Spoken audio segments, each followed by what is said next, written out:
ईसाइयों ने, ला हौला वला कुव्वता इल्ला बिल्लाह, उस वक्त ईसाइयों ने यह सोचा कि मुसलमानों को पहचाने कैसे, जबकि हमारी तहकीक बता रही है कि कुछ मुसलमान अब भी स्पेन के अंदर मौजूद हैं।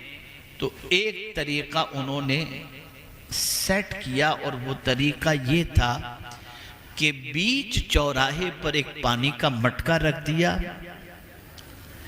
उसके थोड़े से फासले पर एक कोढ़ के मरीज को बिठा दिया और उस कोढ़ के मरीज से कहा कि जब भी कोई यहां से निकले तो पानी मांगना, सबसे कहना पानी पिलाओ, बस ये तेरा काम है। जासूस सब तरफ फैले हुए थे, वो हर निकलने वाले से कहता पानी, अल आतश, वाटर, पानी मांग रहा था। लोग उस पर तवज्जो देने की बजाय चले जा रहे थे। ऐसे में एक कोट और पेंट में मलबूस शख्स जैसे ही उस कोढ़ के मरीज की आवाज सुनता है, पानी के मटके की तरफ लपकता है, पानी का गिलास भरता है और उस कोढ़ के मरीज को देता है। करीब में मौजूद जासूस आते हैं और आकर के उसे पकड़ लेते हैं, नाम पूछते हैं तेरा नाम क्या? उसने अपना नाम क्रिश्चियन बताया। उसने कहा नहीं तो मुसलमान है। अल्लाह अकबर। बाद में काफी तहकीक की गई तो पता चला कि वो मुसलमान था। उसके बाद उस मुसलमान ने ईसाई जासूस से पूछा, मेरे हाथ में तस्बीह भी नहीं थी, मेरे चेहरे पे दाढ़ी भी नहीं थी, मेरा सर सजदे में भी नहीं था, मैं कुरान की तिलावत भी नहीं कर रहा था, आखिर एक कोढ़ के मरीज को पानी पिलाने पर तुमने कैसे पहचान लिया कि मैं मुसलमान हूं? जवाब सुनो। ईसाई जासूस कहता है, अगर किसी मरीज को कोई पानी पिला सकता है तो मोहम्मद का दीवाना ही पिला सकता है। ये पहचान थी हमारी, ये आइडेंटिटी थी हमारी। अफरा तफरी, शोरो गुल, वहां कोई ठिकाना नहीं, इस तरीके से। और मैं गुजारिश करूंगा हमारे हजरत मौलाना यामीन साहब से और मुंतजिमीन से कि जब कभी कोई इस किस्म का जलसा करें ना, जरूर करें। आने वालों का मैं खैर मकदम करता हूं, लेकिन एक बात का ख्याल रखें कि अपने नुमाइंदे और वॉलेंटियर को सब जगह खड़ा कर दें ताकि पर इस तरीके की शरारत करने वालों को खामोशी से बिठाया जा सके। खैर, आखिर क्या वजह है अब ये भी बता दो। जुम्मा के अंदर मस्जिद में जाकर आप तकरीर सुनते हैं, शायद किसी की जिंदगी बदलती। 12 रबीउन नूर के 12 खिताब सुनते हैं, जैसे थे वैसे ही। 11वीं शरीफ के 11 खिताबात सुनते हैं, गौसे पाक की अजमतों को सुनते हैं, कोई फर्क नहीं पड़ता। बल्कि हद तो ये है कि ताजदारे करबला इमाम हुसैन रज़ी अल्लाह तआला अन्हु की शहादत का वाकया सुनकर आंसू तो बहा लेते हैं, लेकिन फिर भी पंजवक्ता नमाजी नहीं बन पाते। ये जरूर हम कहते हैं इन महफिलों के आदाब से नाआशना है। बेवुजू आ गए, नापाक आ गए, बगैर टोपी बैठ गए, बस टाइम पास, चलो हुल्लड़ हुल्ला करके चले आएंगे, यूं फोटो नहीं, यूं सेल्फी नहीं, ये मोबाइल नहीं, ये मोबाइल। कहां से बरकत होगी? कहां से जिंदगी बदलेगी? क्या कभी आपने ये नीयत की कि मैं इसलिए पहुंचूं कि कुछ अल्लाह और उसके रसूल का जिक्र सुनकर मैं अपनी जिंदगी तब्दील करूं? अगर ये नीयत के बारे में मैं सवाल पूछूं तो अल्लाह माफ फरमाए, मैं नहीं जानता कि कितने लोग इस नीयत से आए होंगे। हजरत फुज़ैल बिन अयाज़ अलैहि रहमत व रिज़वान अपनी वालिदा से अर्ज करते हैं कि माँ, शहर में एक बड़े खतीब आए हैं, अगर आप इजाज़त दो तो मैं उनकी तकरीर सुनने के लिए जाऊं। माँ ने कहा बहुत अच्छी बात है बेटे, जाओ उनके खिताब सुनने के लिए, उनका खिताब सुनने के लिए, लेकिन मेरी ये नसीहत याद रखना, ये नीयत करके जाओ कि जो कुछ अल्लाह और उसके रसूल के फरमान वो सुनाएंगे उस पर तुम अमल करो, वरना सुनने के लिए जा करके क्या फायदा। क्या ये नीयत करके आए हैं? क्या ये जज्बे से आए हैं? जज्बा, नीयत, ये सारी चीजें दुरुस्त करो। अब आइए इन तमहीदी गुफ्तगू के बाद हमारी पहचान क्या थी और आज हमारी पहचान क्या है। हम अगर नहीं संवरे तो मुस्तकबिल ये बता रहा है कि झाड़ू लगाने के काम के अलावा कोई काम हमारे मुकद्दर में शायद न हो।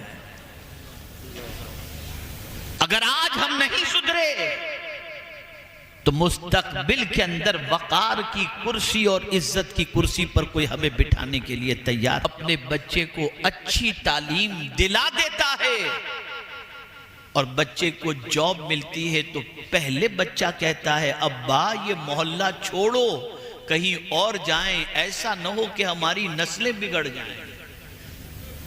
क्योंकि सुबह गाली से, गलियों में डंडा गुल्ली डंडा खेलते हुए, गाली गलोच करते हुए, दंगा मस्ती करते हुए कोई तहजीब, कोई तमद्दुन, कोई अखलाक, कोई डिसिप्लिन कुछ है ही नहीं।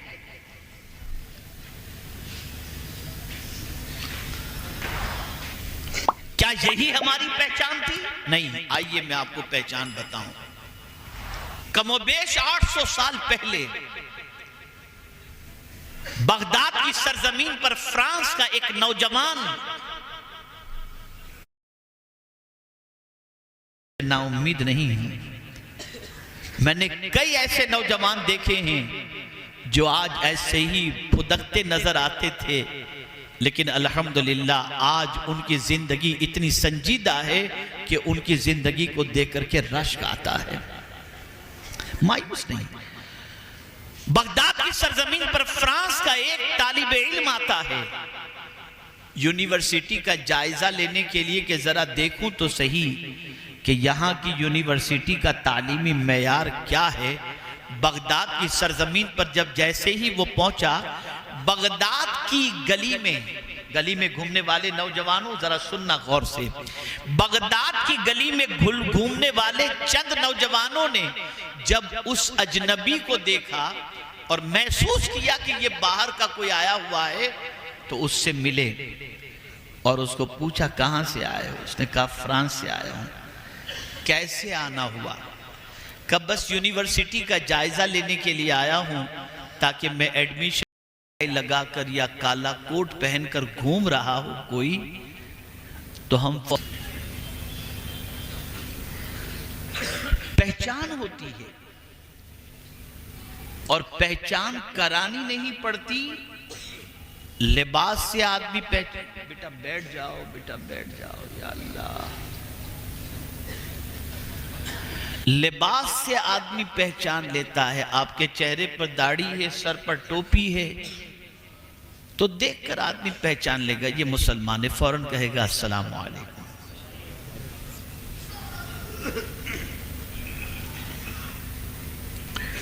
इसी तरीके से कोई भगवा लिबास पहना हुआ है और माथे पर चोटी है, तो आदमी देखकर पहचान जाएगा ये कोई पंडित है, ये हिंदुओं का कोई मजहबी आदमी है। किसी के गले के अंदर क्रॉस का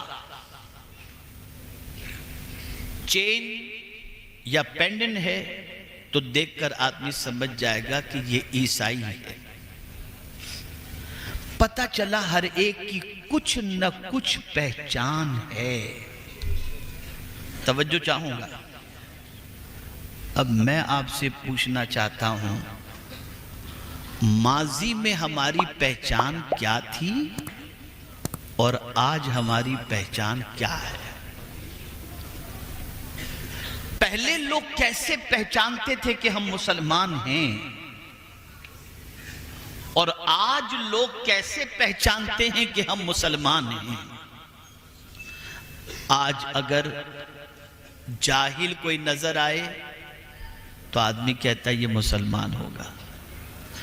मोहल्लों में गंदगी नजर आए, आदमी समझ जाएगा ये मुसलमान है। बातचीत का लबो लहजा उसका बिल्कुल जाहिलाना हो, आदमी समझ जाएगा ये मुसलमान है। रात को 3 बजे तक गंदी पिक्चरें देख रहा हो, समझ जाएगा मुसलमान है। सुबह 12 बजे तक उसकी नींद मुकम्मल न होती हो, समझ जाएगा कि मुसलमान है। मां बहन की गाली गलौज कर रहा हो, आदमी समझ जाएगा कि मुसलमान है। क्या ये सच नहीं कि ये हमारी पहचान बनती जा रही है? अब आइए, माजी में हमारी पहचान क्या थी, लोग हमें किस तरह से पहचानते थे, थोड़ा सा समझाता हुआ चलूं। मेरे प्यारे आका सल्लल्लाहु ताला अलैहि वसल्लम के प्यारे दीवानों, 2 यहूदी एक रास्ते से गुजर रहे थे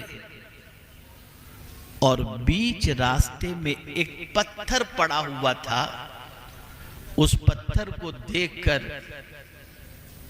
एक दूसरे से कहने लगे, पता नहीं ये पत्थर यहां कैसे पड़ा हुआ है। तो दूसरे यहूदी ने जवाब दिया, शायद यहां से कोई मुसलमान नहीं गुजरा, वरना इस पत्थर को जरूर उठा करके किनारे पर रख देता। ये हमारी पहचान थी। मैं खुदा के लिए हाथ जोड़कर अर्ज करूंगा, हाथ जोड़कर अर्ज करूंगा, सुनना हो तो बिल्कुल खामोश रहकर कुछ सुनो। मैं अक्सर कहा करता हूं कि मैं ऑपरेशन करने के लिए यहां पर आता हूं और ऑपरेशन थिएटर के अंदर